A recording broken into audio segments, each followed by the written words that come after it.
Everyone has been talking about the analog trend, and so as a book lover and a serial hobbyist, I decided it was time to throw my hat in the ring and share a little bit about my thoughts on the analog trend. I'm going to take these sunglasses off now. As you might know, there's already been quite a bit of controversy around this trend, especially with people talking about the quick commercialization of the analog trend, and really this buying of retro tech that seems to be very, very intertwined with this trend. And that's kind of what I was initially interested in when I was looking up this analog trend. And I feel like as I started watching videos and started doing a bit more research, I was also getting really, really interested in, again, what got people so involved in this trend. Why was this catching on so quickly? And why did this seem to just be pulling people in? And so to me, the biggest question that I really want to address during this video is what makes this such a marketable trend? In case you're new here, welcome to my channel. Hello, I'm Leanne, and I make a lot of content about reading, about hobbies, and really just my thoughts on anything that concern those too. If you're interested in more of this type of content, go ahead and hit that subscribe button so you can get a ton more of these super, super short, easy watch videos. Tee.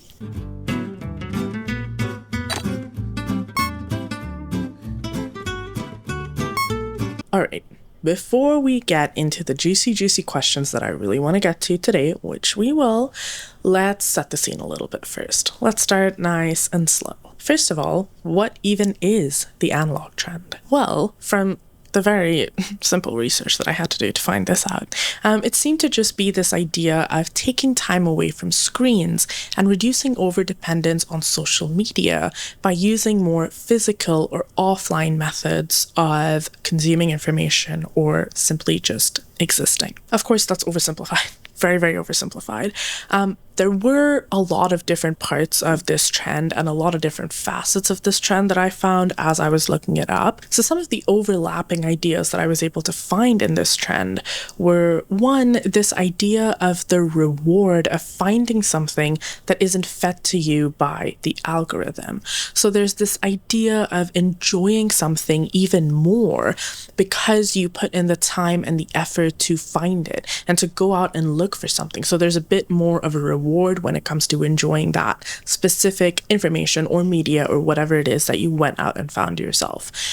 This was something that was mentioned in an article that I read, and the term that they used there was the valorization of this sense of living, right? This idea of working really hard to find something, and so that specific thing that you find being more enjoyable because you, unlike other people, took the time and the effort to find it, and so you almost deserve to enjoy it more because you went through more hardships or more effort to find that thing. This one other idea I felt that really came up a lot in quite a few videos was this difference between active and passive consumption. A lot of times people will kind of preface their videos or preface their content with saying, you know, I'm not 100% cutting technology out of my life. I'm cutting out the bad parts, or I'm cutting out the passive consumption of media. So like doom scrolling and just this idea of mindless consumption.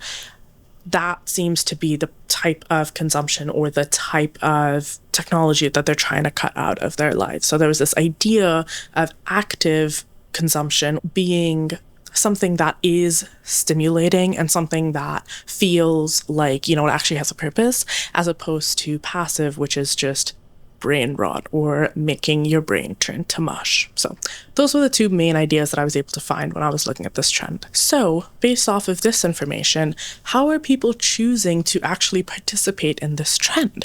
What are people actually doing when they're saying, oh, I'm following or I'm trying this analog trend?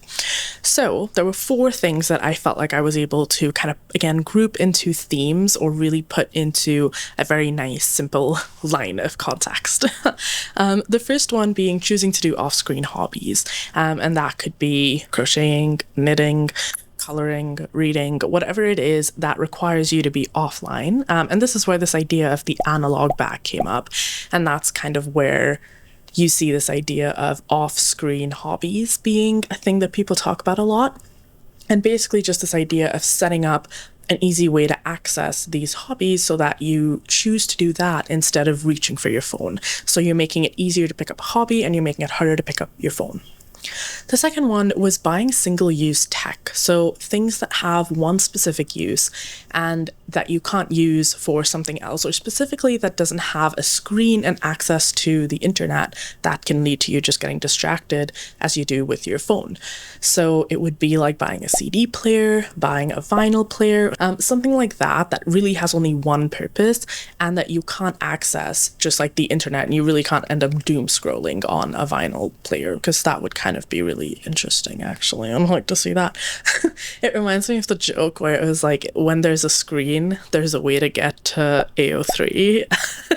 That's what I kept thinking about when I was like reading this and writing this. I was like, oh, it's like AO3 girlies could probably find a way to get to AO3 from a record player, but I'm not about to try to test that theory. But anyways, the third way that people seem to be participating in this trend was not just picking up analog hobbies, but making their home more analog in general. So that was, either through literally, like, there's a video that, kind of went viral of this person who literally chained her phone to this one specific area in her house, and that meant that she couldn't use her phone if she wasn't sitting there. But that's a bit of an extreme case. But there's the idea of making it more accessible to partake in your analog hobbies in your home and kind of designing your home around that. But basically the idea was making a more analog friendly home. And so that could be, instead of making an analog bag, you make an analog basket, something that just sits right in the living room with you. Or again, kind of like leaving your charging stations in different areas of the house, so you have to leave your phone there when it charges. And one that was really, really popular was using the brick. That was this little device that would basically lock certain apps on your phone. And to unlock it, you would have to go back to the brick and like tap your phone against it to be able to unlock it. And so the idea there is that if you're in your, you're in your bedroom and you're like, oh, I'm just going to doom scroll a little bit, but you've locked the app, so you might have to get up and like go all the way to the kitchen to unlock your phone. So you're less likely to go all the way to the kitchen and unlock your phone. So you're more likely to reach for, say, a crocheting project that you just have sitting right next to you. So that was the idea of making your home more analog. Also, I lied. I only have 3 things that I kind of put together in themes. I'm trying to read my my script from like a little further away, but the fourth point was an observation that I wanted to make.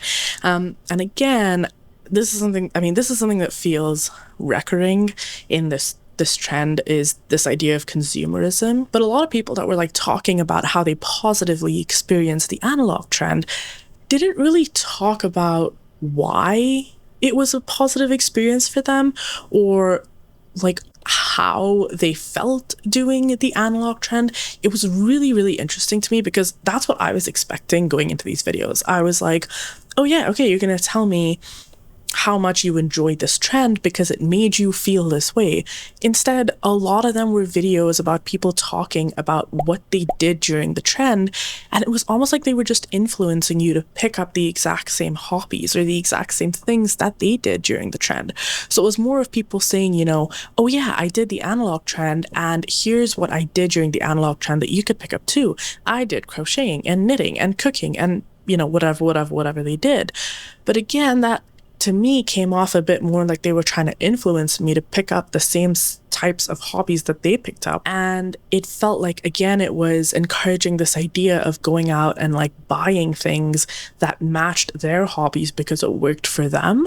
So it felt less like, hey, here was my experience, and it felt more like, hey, I'm an influencer and here's what I liked and here's what you should buy, which was weird. So anyways, but okay, maybe I shouldn't say weird, but that was an observation that I found while I was looking through these videos and doing my research. But like I said earlier, the thing that I ended up getting really, really drawn to was what was drawing people into this trend. I felt like I just wasn't able to get that from these videos and from these articles that I was trying to read, because there were really only 2 points that came up every single time that someone did talk about it.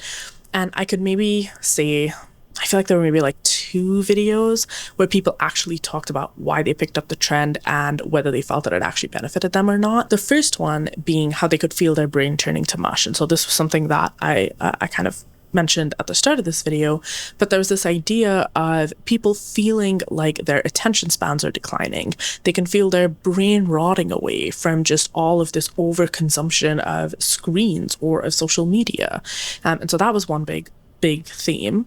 And then the second one was this idea of the current state of the world and wanting to reconnect but escape from it. So that was a little bit confusing, but it was like people were talking about how awful the world is right now and how they want to stay off of social media because of how awful it is, and they want to reconnect with the actual physical world around them so that they're not on this, like, I guess, doom scroll of hell that just like feeds them really bad information about the current state of the world. So it was a sense of like disconnecting from that, but like reconnecting with the physical world, but not reconnecting with what's actually happening in the world. You're disconnecting from that, but you're reconnecting with like your physical environment, I guess. So anyways, those were the two themes that I could really pick out when the few times that people talked about why they actually picked up this trend.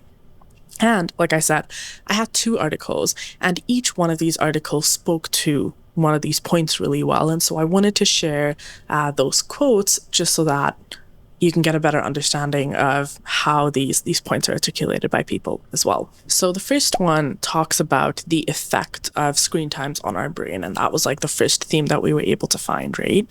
And so it says, smartphone dependence has existed for years, but experts say it was compounded for people when the COVID-19 pandemic forced people indoors for weeks and months on end.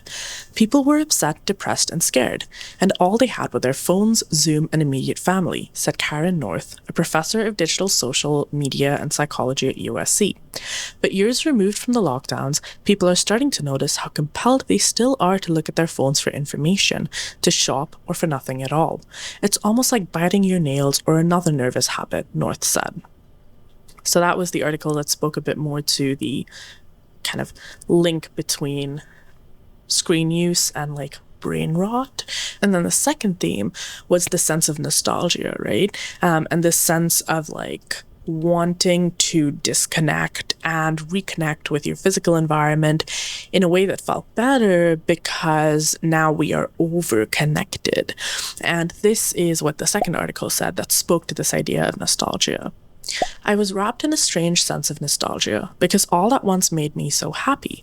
And it seems that lately, the same nostalgia has completely taken over Gen Z, both my peers who remember the devices that colored their childhoods and virtual pets that have not been fed for decades, as well as younger ones who feel they missed an important part of technological development. It was a world in which online and offline life existed in almost perfect harmony. We had many advantages of technology, connectivity, online searches, and entertainment, but we could clearly separate the virtual world from reality. Today, when almost all of us are chronically online, and the boundary between the real and the virtual is increasingly blurred, such a distinction feels utopian. While this is interesting information, it was not nearly enough information for me. So I had to do more research. Duh! That's my favorite thing to do, guys. So I started looking into articles on these 2 topics. And so the first one that I want to dive into is, again, the link between social media use or screen time and the effect on our brains, or the link between brain development or brain activity and screen time.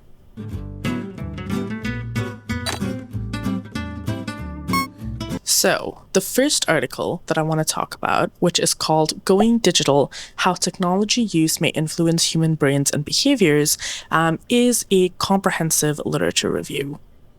So it basically looks at quite a bit of other research that has been done on the link between brain development or brain activity and different types of screen usage. And it basically condenses all of it so that I don't have to go and read every single one of those individual research papers. So I just wanted to read out this one quote that I felt really highlighted the majority of the research findings and then go into it in a little bit more detail. Synthesizing data from recent narrative reviews and meta-analyses, including more than 50 studies, Odgers and Jensen could not confirm a strong linkage between the quantity of adolescents' digital technology engagement and mental health problems. There doesn't seem to be an evidence base that would explain the level of panic and consternation around these issues, said Odgers in the New York Times. The authors point to significant limitations and foundational flaws in the existing knowledge base related to this topic. For instance, the nearly sole reliance on screen time metrics, the disregard of individual differences, the circumstance that almost none of the study designs allowed causal inference. On the other hand, a highly robust finding across multiple studies was that offline vulnerabilities, such as risks present in low-income families, communities, etc., tend to mirror and shape online risks. The observed social and digital divides are presently being magnified through the coronavirus crisis and most likely to increase in the future, further amplifying the existing inequalities in education, mental health, and prospects for youth. Really, really interesting. Quite a few nuggets here. And the first thing that I did want to talk about or dive into from this article is specifically the mention of causal inferences or causal relationships in these studies. So the idea of a causal relationship is knowing that A causes B for sure. So it would be like saying that 100% we can prove that going on TikTok for 4 hours a day is the direct cause for you not being able to pay attention for more than 5 minutes. That would be a causal relationship or a causal inference. However, when it comes to behavior specifically, it is very, very, very hard to make any sort of causal inference or causal relationship because it is virtually impossible to say that, absolutely 100% guaranteed this type of situation leads to this type of behavior because there are just too many human differences for that to really be possible. And when you see most research on humans, specifically in behavior, will never ever make a sweeping statement like that. And what I do want to talk about here specifically, and I'll kind of get to this in a little bit as well and dive into it a little bit deeper, but media and articles and things like that often sensationalize this idea of research findings, right? And the reason for that is one, you want it to be clickbait, right? Like you want people to click on your videos or your articles or your Substack articles or whatever it is. You want people to click on it and read it, right? So a headline that reads something like, oh, researchers say that there might kind of be a relationship between screen time and brain development. It's not really a great headline. Okay. And then an article that then talks about, they say that it could be linked, but you don't know. And then it's so this is a waste of my time, right? Actually reporting on research findings in a very accurate manner doesn't make for great journalism and it doesn't make for great content. So a lot of times you find people sensationalizing research studies by having these headlines that make sweeping statements, but if you actually go and look at the research and read the paper, nowhere in that paper does it say that this is 100% a link, right? So a lot of people will say, oh, did you know that there's this link between excessive screen time and your brain rotting? And it's no, because if you actually read the research, people don't say that. And again, from this quote specifically, what really stood out to me was the study design that they were talking about. They were talking about how it's a lot of studies are poorly designed in a sense of you don't really know what people are talking about when they say that, screen time leads to this, because they're not really defining what their screen time is. They're not really defining anything, really, right? That's the issue here, is that people aren't saying when you're a gamer, it leads to this type of effect on your brain, but they don't tell you what type of games you're playing, how long you're playing, and how often you're playing. Then how do you know who this applies to? Are you saying that if I play 1 hour of a game in a week, I would have the same effect as someone who plays 8 hours a day, 7 days a week.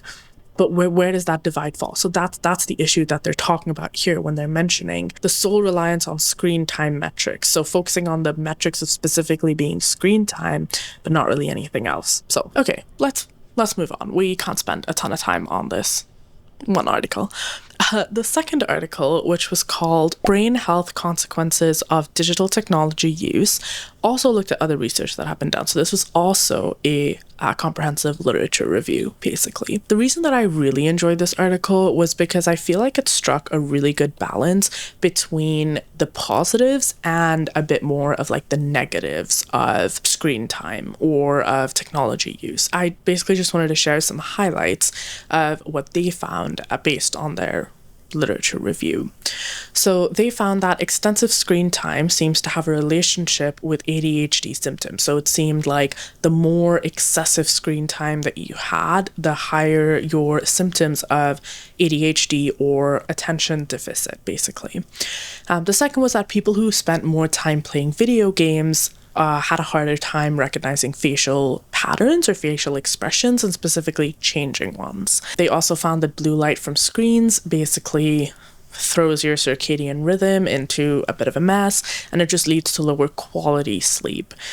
But they also found that like internet savvy people were able to engage different parts of their brain that are more aligned with critical thinking than internet naive people when they were doing search engine searches. And they also found that it kind of looks like they have maybe lower brain activity when it comes to doing this sort of activity. But really it was because they did it more often. And so they didn't need to use their brain or didn't need to be paying the same level of attention as internet naive people because they already had the experience and they already know how to do it. So they're not really like thinking as hard as other people might. They also found that games or apps that were specifically designed to help improve memory, especially in older adults, actually did what it was designed to do. And so a lot of older adults with dementia who are part of these studies did show improved ability to retain memories in different types of memory formats as well. And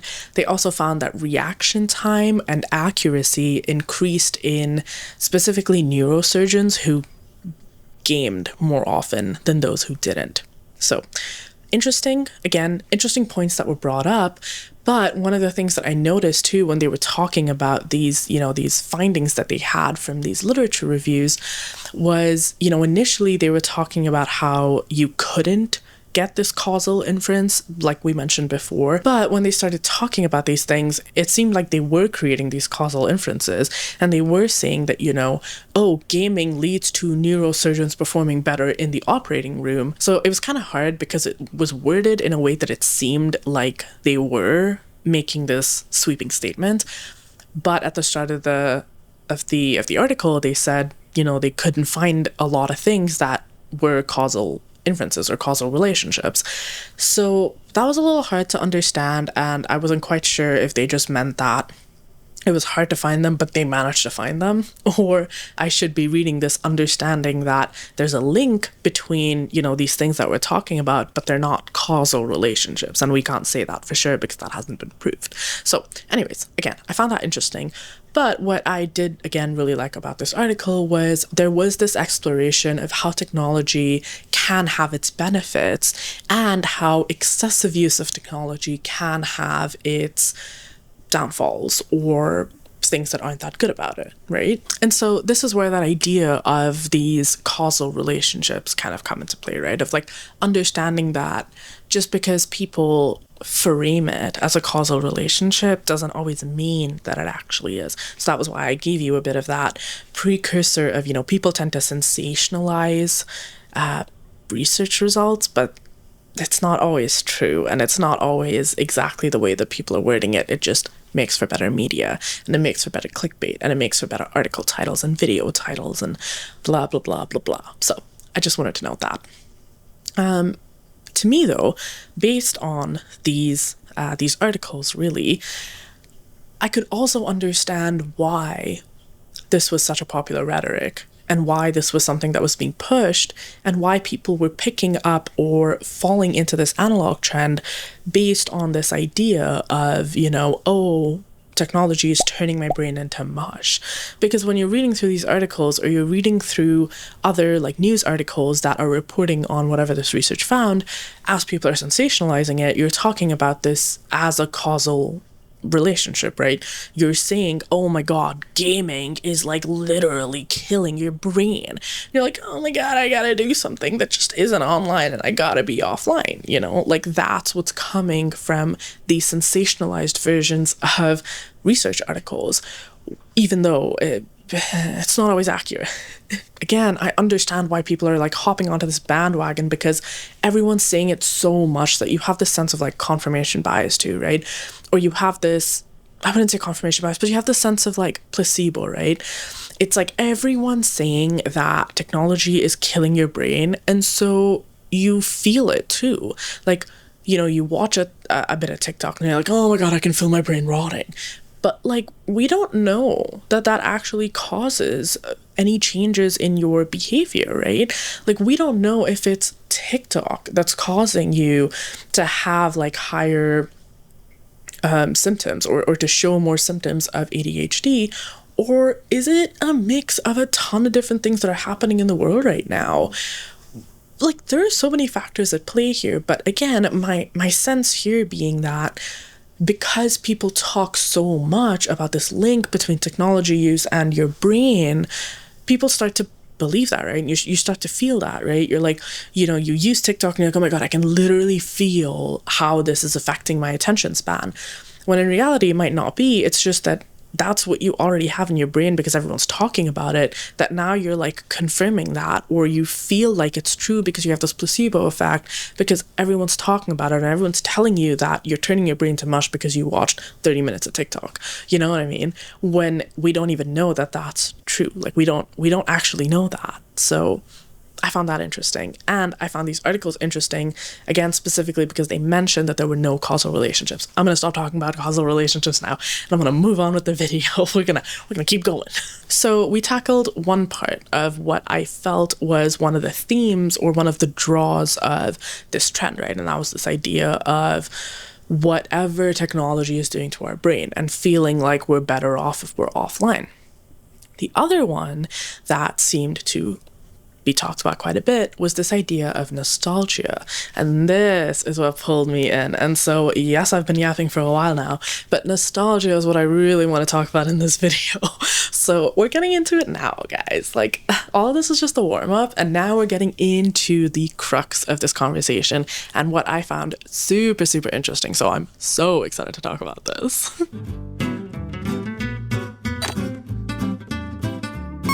So what I found really interesting about specifically this analog trend was that not only were people talking about going offline, people were talking about living like we were in the 90s, trying to live with the same sort of tech and the same sort of access that they had to the internet or to technology in the way that you did in the 90s or the 2000s, hence this really wild get up of mine. This is me trying to be 90s or 2000s and trying to hit that era, I guess. I don't know if I did. Don't dislike the video if I didn't, please. I'll cry myself to bed. But point being that I found it really interesting that this was like a main draw of this analog trend, was people weren't just talking about going offline, people were talking about going offline like it's the 90s, and there's this like romanticization of like 90s tech, people going out and like buying the same sort of technology that they grew up with. And this was really interesting to me, and that's where I ended up wanting to focus a lot of my research on. And so I found really early into my research, literally when I typed in nostalgia, I found this really interesting term that I never heard of before, which was called nostalgia marketing, which makes sense the second that you hear it. You're like, oh yeah, of course, companies are going to try to market stuff to you, duh. But what I found, I guess what I didn't realize was I didn't realize that this was such a big field in like economics and like marketing, and it was like so well researched, and I was like, wow, it's like I feel like this is a whole new world to me, you know. And I was like, all right, this is cool. But nostalgia marketing, I was like, that's a good one, because, you know, I don't know, like I'm thinking about this analog trend, I'm thinking about how like people are getting drawn to buying more technology that was like what was around in the 90s, and you know, that leading to more companies selling this stuff, or people hiking up prices of things on like eBay when you're like reselling old stuff. And so I was like, yeah, I feel like there's definitely like a marketing point to this. And so when I realized that there was this term of nostalgia marketing, I got really interested in what that meant and how that could be applied to this trend. Is it applicable in this trend? Is this something that is tied to this analog trend? And could it be, if not the reason, one of the reasons why this trend is just like taking off like so quickly, and like everyone's hopping onto it? So I decided to focus on nostalgia marketing specifically, and looking through articles on that to see if we could apply it to the analog trend. So this first article that I found, which was called Marketing the Past, a Literature Review and Future Directions for Researching Retro, Heritage, Nostalgia, and Vintage, really provided just a really nice definition, or a really nice idea of nostalgia that I think will really help set the scene as we're talking about nostalgia. And I think it'll help us contextualize it a little bit more, especially when we're talking about how does nostalgia show up in this trend, and then trying to understand the different ways that people create nostalgia. So I think understanding what nostalgia is obviously the easiest way to start this conversation. Marketing and branding activities can frame a market offering in terms of a wistful, bittersweet, sentimental, often romanticized yearning for a return to some past period or condition. That is nostalgia. In that sense, nostalgia can be understood as a symptom of the desire of both marketers and consumers to engage in a meaningful relationship with a specific aspect of the past world. The literature describes this relationship in two ways. First, psychology-based literature conceptualizes nostalgia as an emotion. From this perspective, nostalgia is defined as a longing for the past, a yearning for yesterday, or a fondness for possessions and activities associated with days of yore.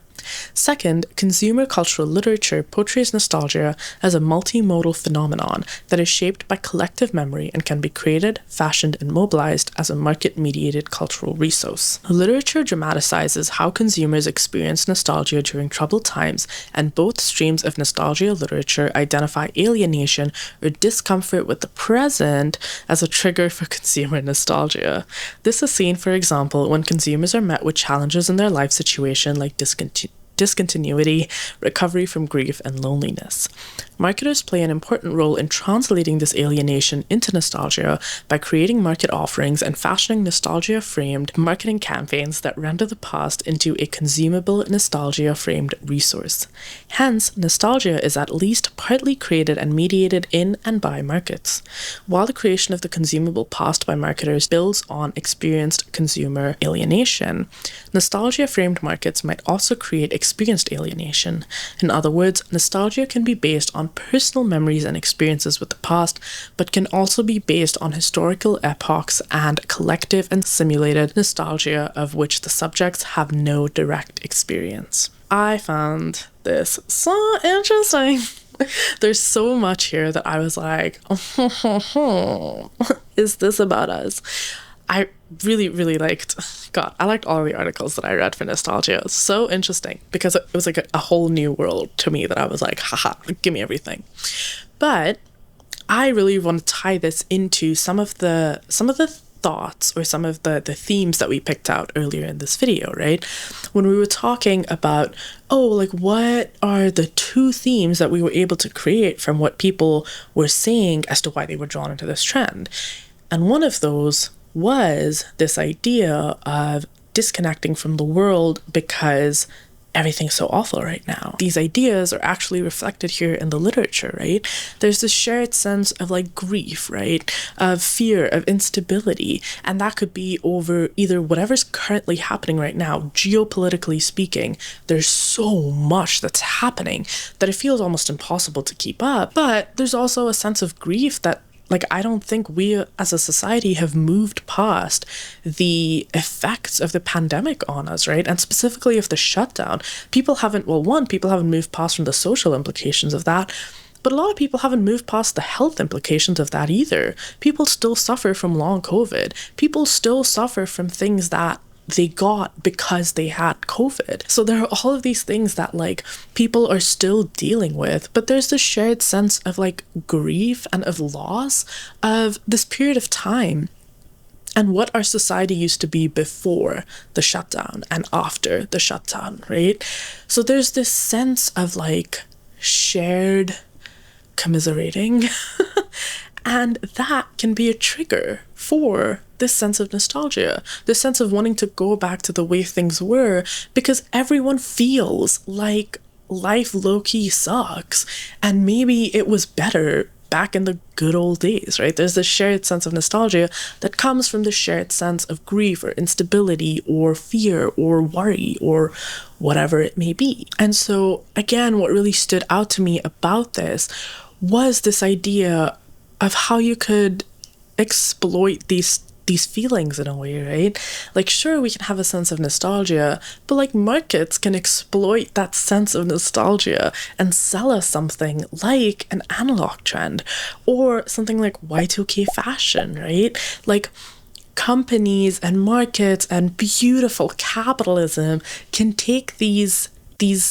emotions that really arise from a feeling of community to turn it around and sell it back to us, right? Like, is it enough that we feel a sense of nostalgia as a community, which I think is in its own way a really beautiful way of sharing something, but then to like have markets and to have like companies use that against us and be like, oh, you missed the 90s? Why don't you buy some $300 vinyls then? Haha, sucker. Like, I don't know, it just makes it feel icky then, right? Like, it just kind of ruins this thing that could have been a pretty like sweet thing that we're all experiencing the shared emotion because of the current state of the world, that even though we can feel like we're all very divided, there's maybe one thing that's kind of holding, maybe not all of us together, but holding, you know, a good chunk of people together. But instead we're just like getting sold on this feeling and we're just like, it's like just being capitalized on because this is the world that we live in. But yeah, I'm gonna stop talking about that because that's kind of sad. So but I guess what was also interesting about this idea though, right, like this idea of not just nostalgia being something that markets can capitalize off of, but nostalgia in part being something that is created by markets or created by companies and sold to us because they see us beginning to feel a sense of nostalgia. I started thinking about the analog trend, and it kind of became a bit of like a chicken and egg situation to me because I was trying to figure out what came first. Like, was it the trend or was it like companies trying to sell the trend to us? Because I realized that this is kind of coming hot off the heels of like the Y2K trend that was super, super, super popular for a while, right? Like 2025 was really just like the Y2K and like resurgence of these like 90s hairstyles and makeup and clothes. Like, fashion was heavily inspired by like Y2K fashion, right? And like I couldn't escape it, and I'm not even into like fashion, and I was like, I can't get away from this. And then right off of that, we now have this analog trend that isn't just focused on going offline. No, it's specifically focused on going offline and acting like we're living in the 90s, which is coming again hot off of the Y2K trend. So to me, I kind of started thinking, or I started wondering, was the analog trend just something that like companies were working towards marketing towards us? Like, they realized that Y2K was hitting so well and they were like, you know what's even better? If people just bought technology, because like tech can be like expensive. So anyways, I'm not going to get into this specific thought too much because I don't know and there's no way for me to know what came first. But I thought that was an interesting piece, and this article made me think about that a little bit more. And again, I just thought that was interesting, and I'm like, look at these things I just never considered in my life before. So There you go. The last line of that quote that I read out as well, that was specifically about like the collective and simulated nostalgia, of which subjects have no direct experience, was also really interesting because it got me thinking about how Gen Z is a super big player when we're talking about this trend, even though depending on when you were born and like how early or late of a Gen Zer you are, you could have had different types of technology at different years in your life, especially during formative years in your life, right? I'll come back to this in a little bit because I think it becomes more interesting as we go through the articles. And I felt like this next article talks about it really well. But before we actually get to that point, I'll introduce the article a little bit more so you have a bit more context around it. But this one is called Retro Marketing, a Power of Nostalgia That Works Among the Audience. And this article is also really interesting. I love these 3 articles that I read.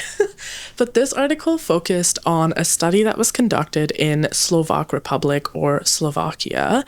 And they basically examined consumers' reception to these retro packaged products that this grocery store was selling, that they would do. I forget how frequently it was, if it was like every month or like every week or something, but they had like a retro day where they would sell retro packaged products. And what was really unique about this study, which we wouldn't really be able to map onto like North American experiences specifically, was this idea of like the retro packaged products were from like the communist regime. And so that was really interesting, but it was just, I don't know, it was like this idea of people being like nostalgic for communist regime products that I kind of had a bit of a chuckle at. But, you know, I mean, it's interesting. And again, I think it really explores the idea of nostalgia very well. And so I really liked this article. I wanted to go through 2 quick quotes from this article and talk about how this could relate to this analog trend. In an era of impersonal digital media, the values are reduced to a minimum or completely lost, so building social connectivity through nostalgia is more than welcome. Retro marketing is not only an opportunity to return to the past for older people, but also a means of knowledge for the younger generations, which gives them a picture of an unknown past. Nostalgia is really a powerful tool, and if used correctly, it can be beneficial to the business. The technological advancements we have experienced since the 1980s are nothing short of incredible, and the millennial generation had the opportunity to experience this revolution in full, witnessing everything from the rise of social media to virtual reality becoming a standard part of our everyday lives. And because of these changes, millennials love to reminisce and recall how things used to be. Millennials raised with the internet have had full access to pop culture artifacts from before they were born, and many feel nostalgic about these things as though they actually experienced them. This is why nostalgia marketing is so effective on this group. When brands add a dose of nostalgia to their campaigns, millennials instantly get excited and are more likely to discuss, share, and even purchase a product because of this feeling. So the study ended up finding that nostalgia had different effects on different generations, or there were different parts of nostalgia that were attractive to different generations. So, for example, they found that packaging and product story ended up being the 2 most important factors for Gen Z when they were reaching for retro products.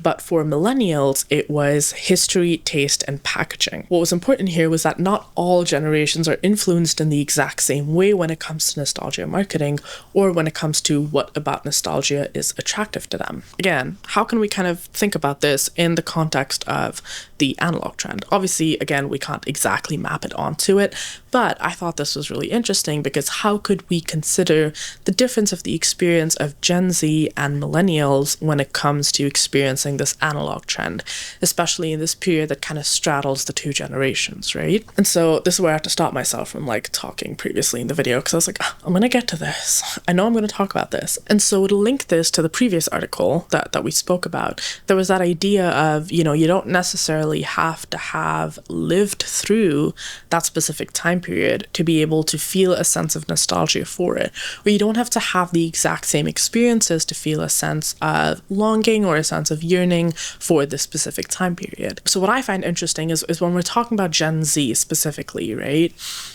Depending on where you were born in that Gen Z generation, right? Like, you could experience completely different worlds when it came to technology, right? If you were a bit of like an elder millennial, if you were a bit of like an older Gen Z, you likely had a little bit more time with some of that analog tech that people keep referring to when they're talking about it in this trend. But if you're a bit of a younger Gen Z, you might not have spent as much time with that sort of technology, especially not during your formative years. And so for me, when I think about, like what were my experiences growing up and my experiences of retro tech in that sense, I experienced it. I experienced it when I was young, but I also did experience it through other people in a way. Like myself, personally, I never had a flip phone. By the time I got a phone, I had a slide phone, like the little slide Nokia phones. But I can remember my mom having a Motorola flip phone. I remember like having cameras, right? Because like phone cameras sucked. So I remember carrying cameras with us all the time. I remember, growing up in a house that had one PC. Like we had one computer and we didn't have laptops, and you had my family was strict. You had like 30 minutes of computer time and that was all you could do, right? And so there are these experiences that I've had as a bit of like an older Gen Z, but by the time I got to say like high school and stuff, I wasn't really like I wasn't using a flip phone. Like I had a smartphone by that time, right? So even Gen Zers who might be like 4 years younger than me would have a completely different experience of technology, right? By the time they were in middle school, they probably had smartphones, right? So I don't know. I found that interesting, but I kind of find it interesting that Gen Z can still partake in this trend, even though we might not actually have lived through the exact same experiences that millennials might have lived through. And so I feel like for Gen Z too, like when you're thinking about this, and you're thinking about the nostalgia that we might experience when it comes to specifically 90s tech or 2000s tech or analog tech, as people are calling it, we're not always missing the life that we led with that tech, but we're almost missing the life that we thought that we could have with that tech, or the life that we were promised with that tech in a sense as well. Because like I said, technology was moving so quickly. I also grew up during that time seeing like my mom using a flip phone. And so I saw her using a flip phone and I grew up thinking I was going to have a really cool flip phone. And I grew up watching a lot of shows and movies and media that portrayed people using this type of technology, thinking that I was gonna like grow up and use that sort of technology. Like I couldn't wait to get to high school because then I'd have a flip phone, right? Gen Z almost has a sense of like nostalgia for a time that they were promised that they never got, or nostalgia for a time when they were really, really, really young. So it felt like life was a lot better and just a lot easier because they were young in most cases. Obviously that isn't everyone's experience, but you know what I mean? Like there's this sense of like yearning for a period that felt much, much easier, right? And for millennials, there's actually a lot more history when it comes to this analog trend, right? Like for millennials, they've actually lived through this. They're more likely to have actually experienced this type of tech in their very formative years. And so for them, this sense of nostalgia is more around, oh, I really want to go back to when I was 16 and when I was 17 and I was, or I was 20 and I was wearing heels to the club and like little bandage, dresses and like going absolutely wild with concealer makeup, like that's what they're feeling nostalgic for, which I do too, because I was promised that club experience and I did not get it. So what the heck is going on, right? With this understanding, right, it makes sense that for millennials, when you're thinking about retro packaging, they're maybe more drawn to the history of a package or the history of a company, as opposed to Gen Zs, who are more drawn in by the packaging of this product and the story of the product, because they didn't necessarily always live through the actual history to be able to know the story of this product. They need to be told the story of this product. And once they're sold that story and they're sold that feeling that comes with having this product, you have a consumer, right? That's what I found really interesting from this article.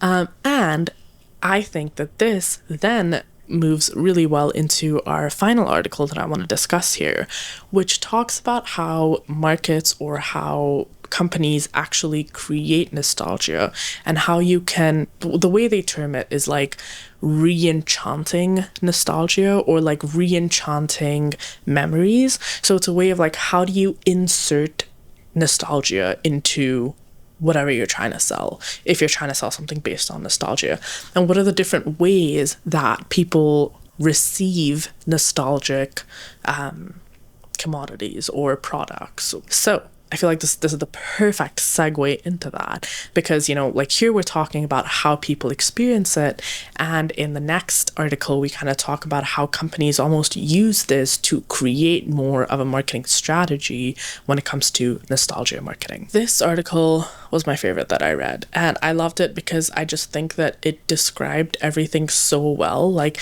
I don't know, I felt like every single word I read in the article was important. And that doesn't happen to me a lot.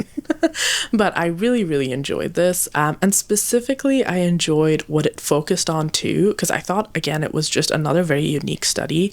So this one is called Nostalgia Marketing and Re-Enchantment. And it focused on studying specifically Germans on how they receive nostalgia and what are the different types of nostalgia that you could use to, again, like I said, to market products.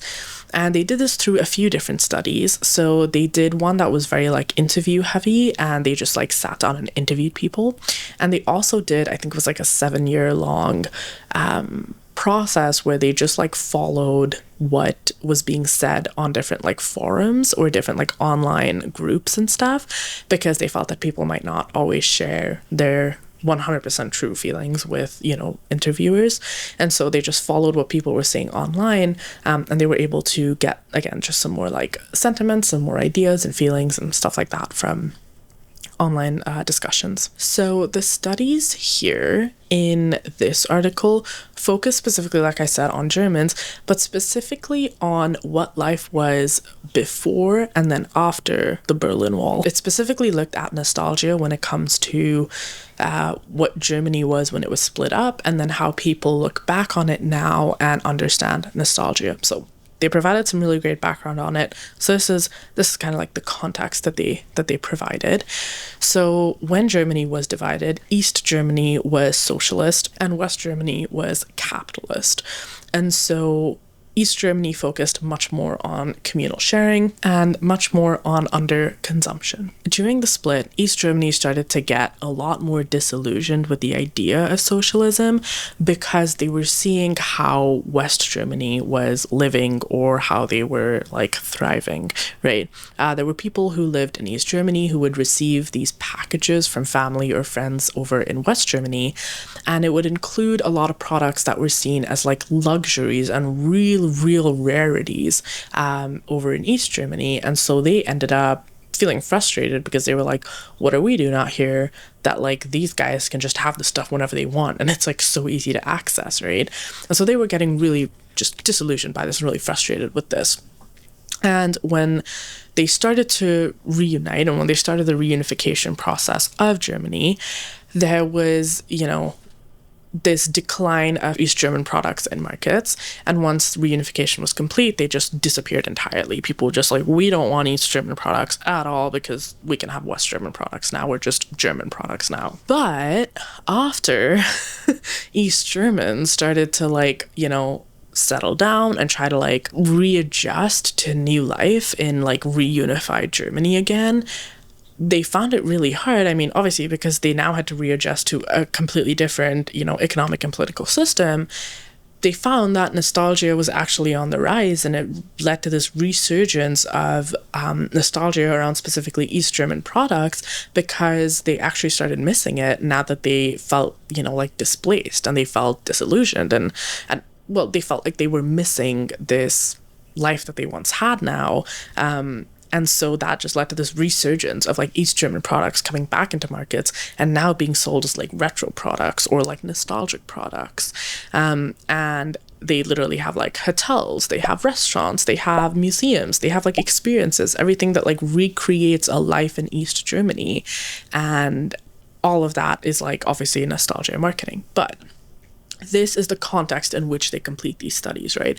They like interview East Germans or people who still identify as like East Germans, and they talk to people to understand what type of nostalgia they feel, and like how is marketing feeding into their nostalgia. So that was the context in which they conducted this study. Based on their research and just based on these interviews that they had, and again the information that they were pulling from like online discussions, they found 3 ways in which you could kind of contextualize nostalgia when it came to nostalgia marketing, or 3 ways in which people experience nostalgia, and then how markets can use that to their advantage. So the first one that they talked about was reinstantiation. And so this was the idea of when people reluctantly looked back on their past. And they use the term reluctantly here. They mean reluctantly look back in a sense of they don't like their present, and they are reluctantly looking back in a sense that they are reluctant that was their past. They wish it was their present too. Like they wish that it wasn't in their past anymore. So that's what they mean when they say like they're reluctantly looking back. This type of like nostalgia is more characterized by the sense of like this really one solid line or this one solid experience that separated, the then from the now, and like separated like the good old days from the present that we live in. And so a lot of times when we're thinking about this type of nostalgia, it's nostalgia of missing a time that you truly think was so much better than what you're living in now, that you wish and you would do anything to go back to that time and not be in the present. And so here, this type of nostalgia focused a lot more on senses. So there was more of a focus on, smells or tastes or feelings taking you back to this different experience and this different reality. So the example that's given in the study here from one of the interviews was this person who was like a child when like Germany was reunifying. He said that there was this one specific soap that he used and instantly transported him back to when he was like a little kid, just like in the bathtub with the rubber ducks, and just like felt like his life was so much easier back then, and he felt like his life was so much simpler back then. And he basically says that it was just like such a great experience to be transported back to this time that just doesn't exist. So there's this sense of immersion of this type of nostalgia. And for reinstantiation specifically, you have to have experienced that specific time period. Like the only way for you to get transported back in time by something like some sort of sensation, right? Like some sort of smell or taste, is for you to have actually had those memories in that specific time period that you're being transported to, right? You can't, like I as a Gen Zer couldn't be transported to the 50s by like eating some sort of food because I was never there in the 50s, right? Like I have to actually have that physical, emotional memory connection to this time that you're transporting people to. And for the analog trend, we can basically understand this reinstantiation type of nostalgia basically being this feeling that transports you back to a time when things were different, things were better, things were easier, things were simpler, right? By physically putting a CD into a CD player, you feel like you're transported back to the specific period of time in your life. By listening to the sound that a record makes when it crackles, you're transported to a different time in your life. When you have to, scroll through the wheel on your iPod, you're transported back to a very specific time. These are things that you cannot know and you cannot feel unless you felt it before. And so that's where this can be mapped onto the analog trend. And so for Gen Z and for millennials, there is this sense of being transported back to a different time because you're like physically touching these analog items, right? And you're thinking about the tech that people are going out and buying. The reason for that draw might be that it does transport them to a different time, that physicality of the object, right? And of experiencing the exact same sounds and the exact same feels that you did when you were in this simpler time in your life. It makes sense that it's easy to market this to people and that people are able to buy these sorts of technology. The second type of nostalgia that they talked about was called reenactment. So this is more of like a recreation of a certain type of memory or a certain type of feeling or of nostalgia. You don't have to hate your current present to feel this, right? And the way that they talk about this too is there's like a juxtaposition of your past to your present. You don't entirely hate your past, you don't entirely hate your present, and you don't necessarily love either of them either. But the sense here is that you look back on your past and you're like, oh, I'm not mad that I don't have to deal with some of the things that we had to deal with in the past and that I'm like over some of those hardships. But what you do miss are like the little moments of joy or the little moments of good memories that you found and that you created in those hardships, that now that you're present feels a lot easier than it was back then. You kind of miss out on those specific types of memories. And the way that they talk about this in the article is this idea of the care packages that I had mentioned earlier. But there were these packages that people that East Germans would get from West Germans, and they talked about how like it would be a whole thing, like they'd make a whole thing out of it, right? Like they'd make sure everyone in the family was there, and then they'd really carefully open these packages, and you'd save every little piece of it, and then you'd look through it, and like everything just seemed so amazing, and you were just like, oh my god, like look at these things. Like they talk about like a really good care packages if they have a pair of stockings in them, because that's wild luxury, right? And that's juxtaposed to their present, because today like you can just go down to like the dollar store and you can buy that, right? Like these things are so readily available for people now that they don't even think about going out and purchasing something that would have felt like a luxury when they were younger. So there's this idea of like, oh, I mean, I'm grateful that I don't really live in that period anymore, but I kind of miss when I was able to find that sort of joy in the little things that today feel just very mundane and very normal, because it's just a more normal experience that I have. Like it's not as rare as it used to be when I was young. And so the way that markets kind of went into this is they ended up inverting this idea of these little moments, of these little joys. So, they were saying how they used to do these packages. Now, because East German goods are so much scarcer than West German goods are, or the goods that you have access to now, they have these like East German care packages. And so someone was talking about it in an interview where they were like, oh yeah, like us and the delivery person had like a really good laugh over the fact that we were getting delivered an East German care package because it's so much harder to find these products now, or like this is what's being advertised now, right?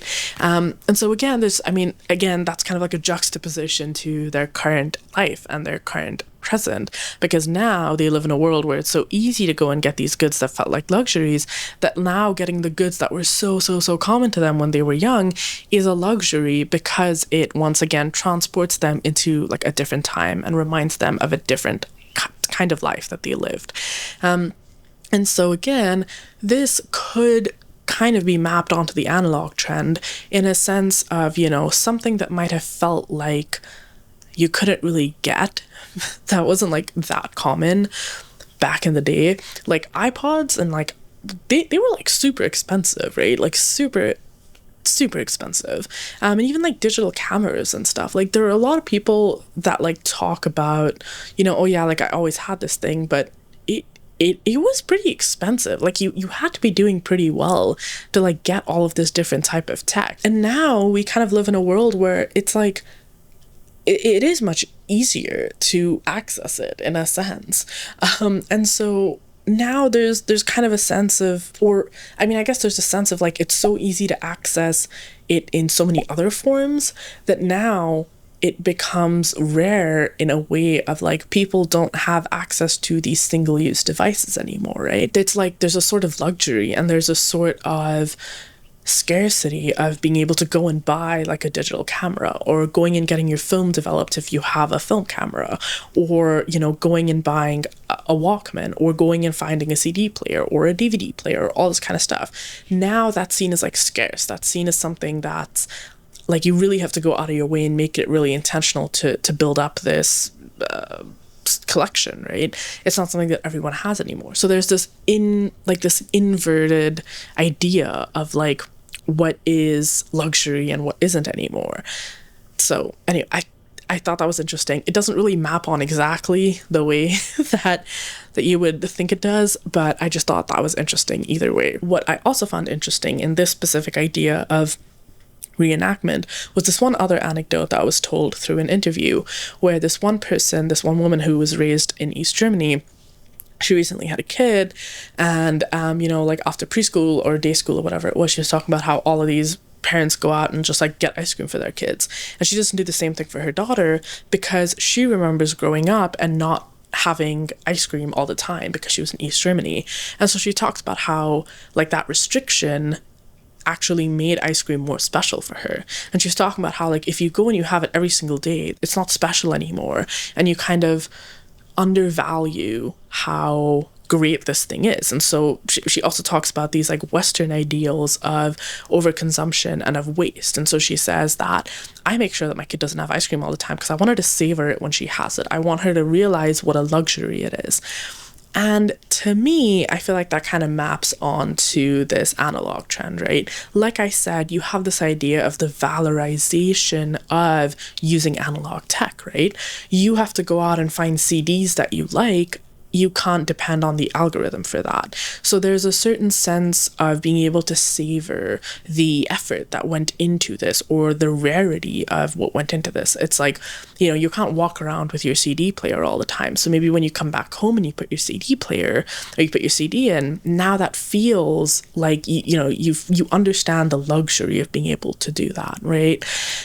Or again, there's a sense of like, oh, I want to use an actual camera to take pictures and I don't want to use my phone to do it, because you need a certain level of skill. And there's certain level of like access to something, or like higher access to something that other people just don't get and just aren't privy to, because they didn't go through the sort of hardships that you did to get to that point.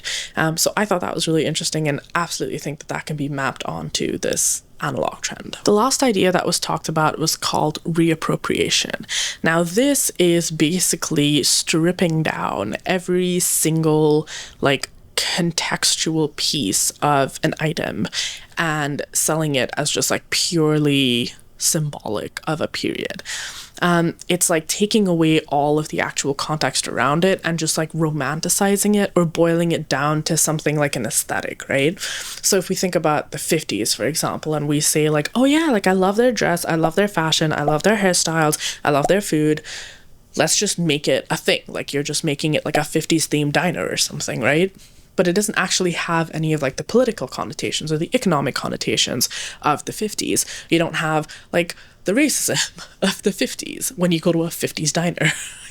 You don't get the immersive experience of being in the 50s. But like there's this sense of, like stripping it bare and just using it as an aesthetic and selling it as a product, right? And they talk about how this is usually brought on by feeling like, the current world that we live in is very similar. It's very monotonous. Everything is just the same. And so there's this desire to want to inject some sort of like personality, some sort of uniqueness, some sort of style into, be it your everyday life, be it your house, your environment, whatever it is. And so you start to look for ways in which you can like aestheticize these, these time periods or these symbols or whatever it is, and just like co-opt it and make it something that adds a little bit of fun to your life, right? And here, obviously, the idea for markets is you literally just take whatever you want to sell and you just strip it bare, and you're like, haha, here's like 70s, like boots or like bell bottoms or whatever it is. And again, it was just like stripping it of any other sort of link that it has to that specific time period, and specifically to like the economic or the political or the social implications of that time period. And the one thing that's unique about this type of nostalgia is that you obviously don't have to have lived through that time in order to be able to partake in this nostalgia. So obviously this becomes like the easiest way for markets or for companies to be able to play into nostalgia, because you can really just take it and, you know, you can take whatever you want, you can strip it down and you can sell it. And anyone can buy into this trend regardless of whether you lived in that time period or not, because you don't have to have some sort of connection to it in order to partake in this sort of nostalgia, because it is void of any sort of emotion or memory or connection, right? And so this makes me consider younger Gen Z, or maybe even Gen Alpha, that might be intrigued by this trend and who might be taking on this trend and partaking in it, right? There's an idea of being able to strip down a lot of the context around specifically, you know, 90s or 2000s tech, and just being able to sell it to them as just another product, right? It feeds into an aesthetic as opposed to transporting you to a time in your life when things were better, because you don't actually have memories relating to that. You're just like, you might be drawn to it because it's an aesthetic, or because companies are selling it to you as an aesthetic. And that's kind of this analog trend, right? Like, depending on what you experienced and what you might have remembered, your draw to purchasing a lot of these tech items might just be stripped of any actual memory connected to it. It's more of feeding into the aesthetic of, you know, Y2K or of the 90s tech and stuff like that. Okay, so that was a lot of information that I just at you, right? I was like, here's every single one of my thoughts that I've had in the past like week, and there you have it. So I'm gonna attempt to kind of wrap this up, give it a nice little tie with a nice little neat bow, and hand it over to you with like all of my thoughts packaged into it a little bit better. So gonna try to have a nice little conclusion here. As I read through these articles and as I tried to look further into kind of the attraction or the pull of specifically this analog trend, I truly got the sense that it focused more on nostalgia rather than this relationship with screen time or with like technology. I think it really, really comes from the shared sense of nostalgia and the shared sense of whatever it is, be it like grief or isolation or instability or loneliness or whatever it is that's pushing this sense of shared nostalgia. I think that's what's really pulling people into this trend without them even really knowing it, right? Like, I feel like, yes, here's this really easy thing to say when you're like, when someone's like, oh, like, why are you partaking in the analog trend? Oh, because I hate technology. It's like, yeah, everyone's like, ha ha ha, me too. But like, it's a lot harder to articulate or to really understand why you're being pulled into a trend that is almost being like marketed at you, right? Without you really even knowing it. Like, you don't even need to know that companies are using nostalgia marketing in order for you to be affected by it or to be pulled in by it, right? And I think for a lot of people, what's the main draw of this trend is this idea of returning to a simpler time, right?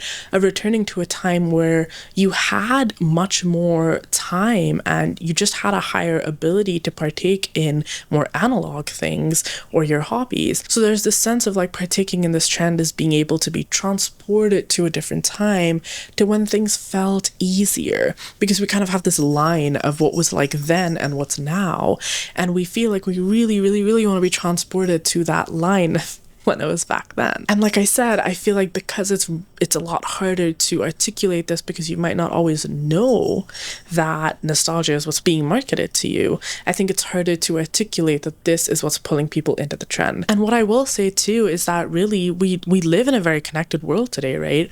And the irony is not lost on people who say that they're partaking in the analog trend and then post about it all the time either, right? Like, people talk about that in almost every single video that they post about it. They're like, the irony is not lost on me. And I'm like, well, at least we all are acknowledging that, right?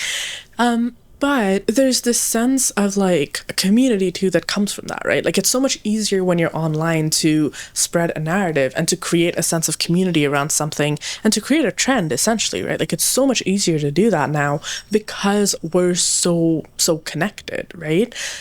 And so when you have a lot of these videos that talk about why people are partaking in the analog trend, knowingly or unknowingly, people are marketing a sense of nostalgia to you when they're talking about why they're partaking in this trend, whether they mean to or not, right? Like when I was watching videos for this, I remember there was this one video that I was watching with my boyfriend in the room. And this person had gone out and bought like a CD player, and she went out with her partner. They bought a CD player. They came back. She was like, let me test the CD player. And, you know, you hear the sound of it like through the boombox. It sounds like a CD.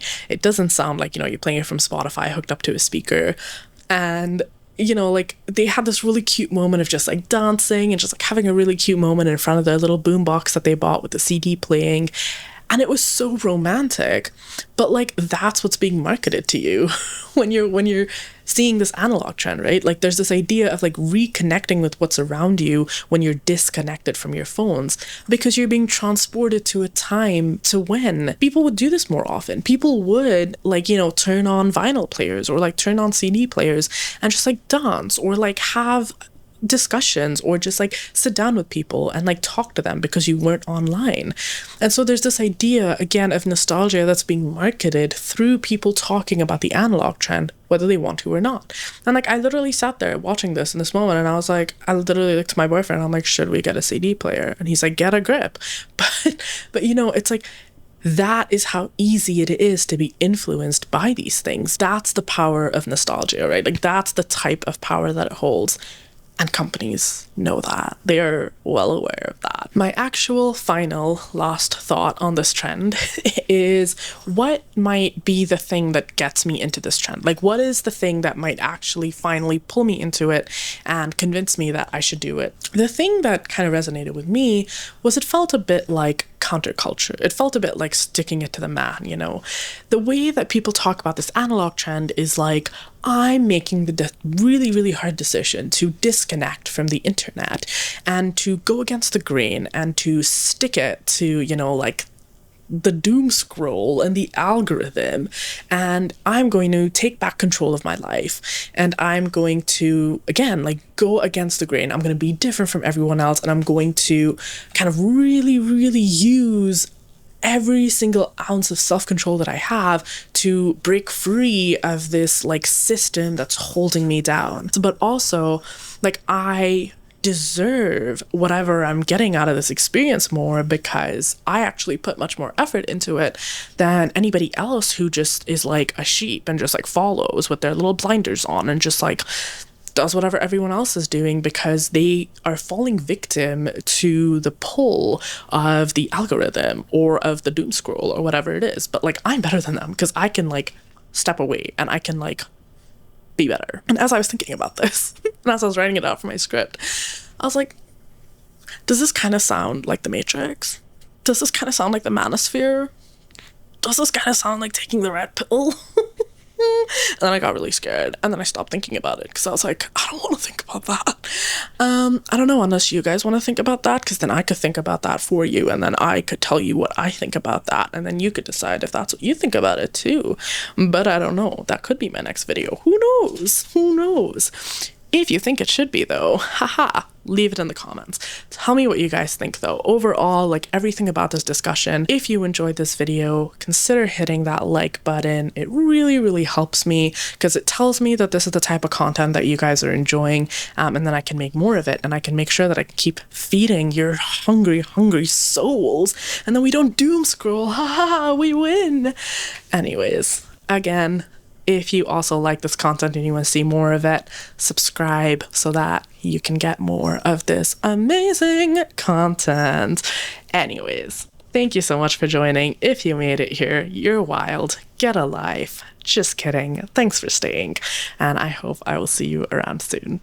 See ya.